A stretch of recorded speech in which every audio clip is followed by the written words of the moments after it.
आजा बिलाल असगर, आजा बिलाल असगर। झूला तेरा झुलावा क्यों रुस गया है माँ, तो आजा मैं वारी जावा।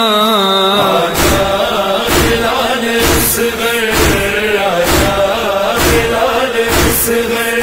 झूला तेरा झुलावा। खैरपुर नाथन शाह के छोटे बड़े इलाकों में अशराए मुहर्रमुल हराम के सिलसिले में मजालिस अज़ा का सिलसिला जारी है। मरकजी इमाम बारगाह सैयद नाथन शाह में मरकजी मजलिस अज़ा से खतीब वादी नजफ अल्लामा फयाज हुसैन नजफी ने खिताब किया। ये मुझी गाने का अज का बाद में हुसैन मौला जी जाना पहिरियों यो हूंदो आहे ऐं ॿियो यो हूंदो आहे। ही हथ हणी करे चवंदा आहियूं असांजी मोहब्बत हूंदी आहे। नारे हैदरी।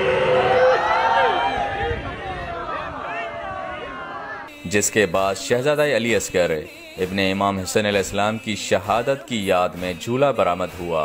इस मौके पर अज़ादारान हुसैन ने नोहा ख्वानी और सीना जनी करते हुए करबला के मासूम शहीद शहजादा अली असगर को पुरसा पेश किया।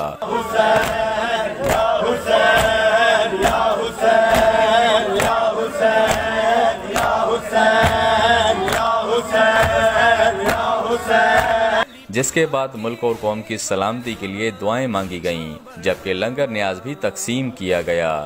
फैयाज जाफरी, 88 न्यूज़, दादू।